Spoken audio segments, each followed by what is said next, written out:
there guys, welcome back to the channel. We are here yet again, and today this is a pretty easy video. I actually got a couple of the pieces that showed up right here, but first things first, you just watched the last episode. This oil cap is 2 days old. Look at all that oil. It's trailing all the way down and around here. This is the problem that I'm facing. Well, anyway, today we're going to be working with G+ radiator silicone hoses. We're going to swap out, and we actually got a whole kit right here. I'll show you guys the part number of all this. This is the I think these are heater hoses right here. We got the turbo water lines.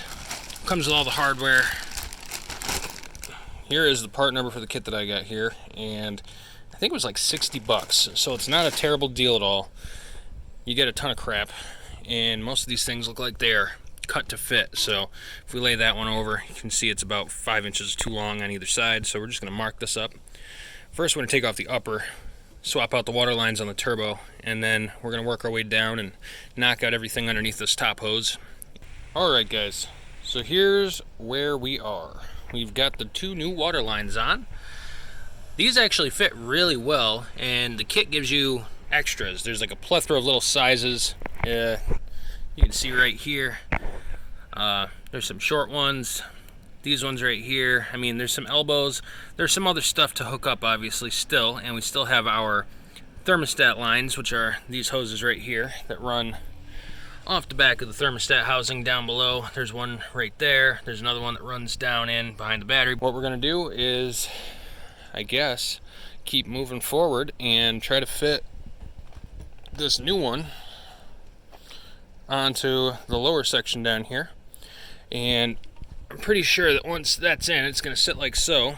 We're not going to use the stock clips to hold it in, the fasteners there, the whatever they're called, those right there. That's all old, crusty, rusty. So we're just going to go ahead and use the one that I've got right here.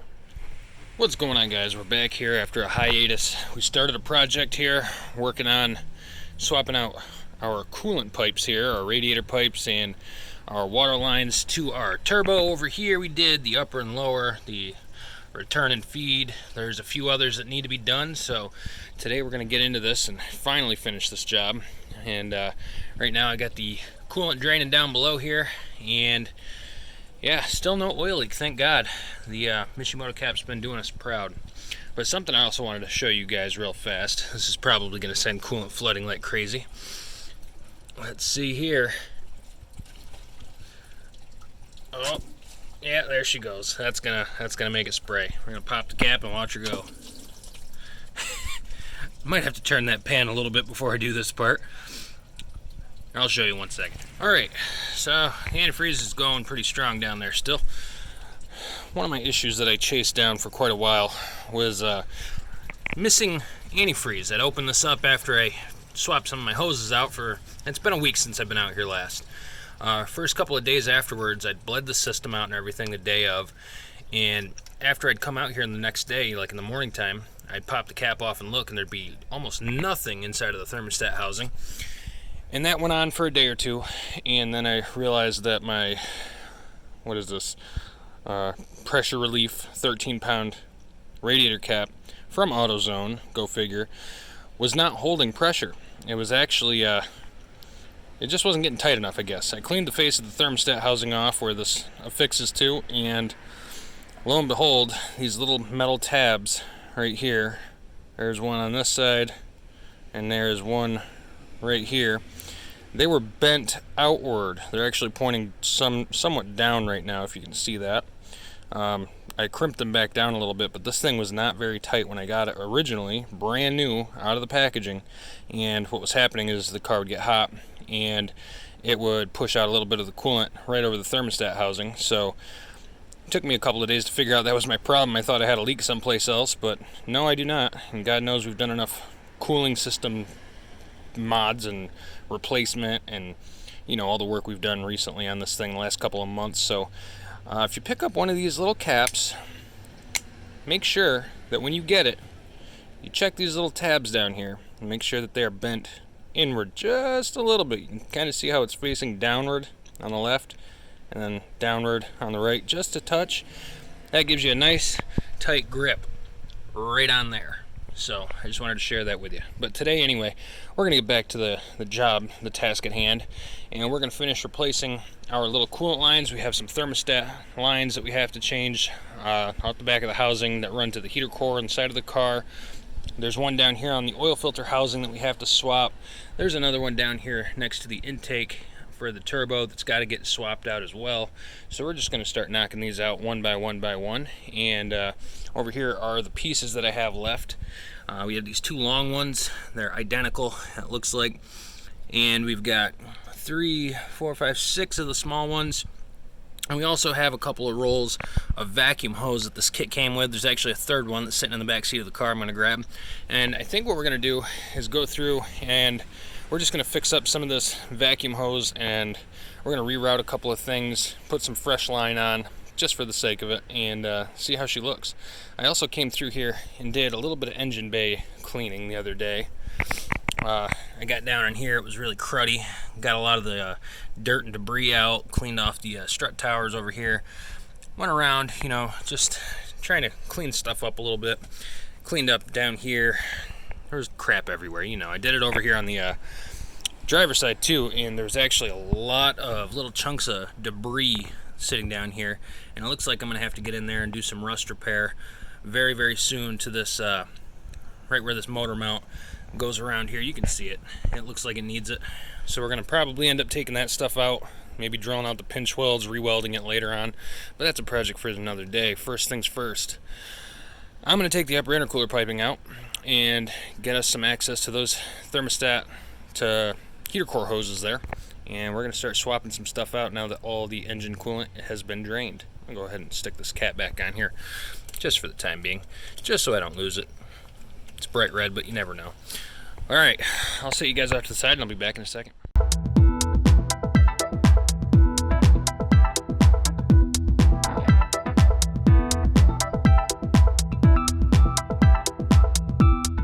Okay guys, so I ended up having to go a little further than I wanted to go. I did pull the battery out of here. It's gone. It's on the ground over here. Got the intake out too, and I wanted to show you guys what we're going after right now. Let's see if I can get this to focus. Alright, you see that clamp right there in the center of the screen? There's the new water line, and the one down there is the one we're going to go after next. We're going to get that pulled off. That's the, I believe that's the coolant return line going back into the thermostat housing from the turbo. We're also going to jump over here, and these are the two lines that go into the heater core. Couldn't think for a second. So that's what the two long ones are. We're going to disconnect one and then disconnect the other over and under, and I'm actually going to blast this out with some hot water from the garden hose that's been sitting out here for a little while. Make sure there's nothing inside of that heater core that needs to get shot out of there, or any type of blockages or whatever. So I'm going to do these next. And then we're going to go down here, do this one, and all we've got left is the one going over to the oil filter housing. And we'll start putting this stuff back together, and I'll show you a cool little tool that I just picked up today, because I seem to drain the coolant system out of this car quite frequently, and I kind of hate having to bleed it. So we'll be right back.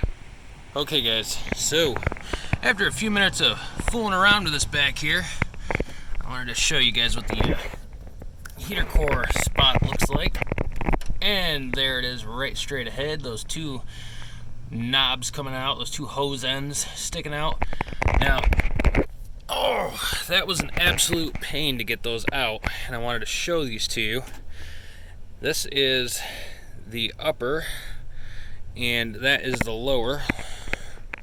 And the only way I found to get these things out, because they kind of joined themselves straight to the end sticking out, was to take a razor and slice it just so I could break the seal that was along the inside of here. And I did that to both of these. So now these are both non-usable forever. So we're gonna go ahead and grab our replacements and set them down. There they are. The shape seems to be the same on the bottom one, and it seems to be different on the upper, but I think we can make this work. So I already matched these up, and it looks like we got plenty enough hose to get from where we need to go to where we need to go. So what I'm going to do is start pulling off the last piece, which is right down here. I don't know if you can see it. It goes right here to the bottom of the throttle body and runs right back in here. I'm going to try to find a piece that fits from the kit and pull this one off while I got all this free room, and also the one that's directly behind it. This is another line right back here. So there's 1 and 2. There's a feed and a return going from the throttle, and that's, I believe, to help with the FIAV, the fast idle air valve. Once that thing heats up, it will actually even out your idle a little bit better. It'll fully expand and shut the channel off that allows more air to go through for your idle. So I'm going to try to find the parts that fit and start replacing them one by one. I think we're going to start doing the one that comes off the back of the thermostat housing. We'll pull that off, and then we'll do the one behind it, replace the one behind it first, and then work our way out so we have space. So I'm going to get started on that, and I'll show you what it looks like in just a second. So I've got the inner and outer pulled off that go to the throttle body. Just wanted to show you guys what they look like. This one came off. I was actually really careful with these inside ones because I wasn't sure if these ones would fit, if they're the right length. This one seemed a little short, but actually it fits perfectly. So I'm actually going to take and reuse these clamps right here because they're not in bad condition, just the ones that were on the the screw, like worm and wheel style, I guess. I'm not sure what they're called. The other ones that go on the main hoses to the radiator that were all rusty. These things are actually in really good shape still, so I'm going to just use these as long as they fit the outer diameter, which I believe they should. And we're going to go ahead and put the inside one on first, and that's the one that you can't really see, but I'll try to get you a view of it. Let's see. It's down there. That's the bottom that returns to, let's see if I can get you a shot. That nipple right there, that's off the top of the water pipe, and this goes into the heater hose off the bottom there. And the one right here in the front runs over and connects right up top there by the thermostat, the coolant temp sensor. There we go. Alright, so we're going to get those two on first, then we're going to work our way back, and we're going to go ahead and replace our heater core hoses and get down here to the turbo next. So yeah, this has been it's not too bad. This stuff actually fits pretty well, and it's somewhat moldable, so if things don't line up perfectly, you can kind of tweak and twist them a little bit, and you can always cut them down if they're too long and make them fit. So I'm gonna get those thrown on, and I'll be right back. Alright guys, so I've been messing with this for a little while now, and I've got the new thermostat hoses hooked up, I've got the new heater core hoses hooked up. They're both identical in this kit. They're exactly the same. They're actually a mirror copy of this outer hose that runs up to the front here. That hose all the way back. There's two of them, but luckily you can cut one of them down and it fits in here perfectly. There's no kinks or anything crazy like that. I did get the inside hose for the throttle body down here. You can't see it swapped, and this outer one here is actually the stock one, and I'll show you why. This one is the only one that was a failure. Shoot, I don't know where it went. Let's see. I don't know, it's someplace, but it had a big tear in it, so I couldn't use it, and that's unfortunate, but what can you do? We're almost done with this job here. We've got to do this one down here. That one's hanging out still. Let me get this out of the way. That water line right here. I'm going to try to do that next. Oh, and also, back here, let me get you in here.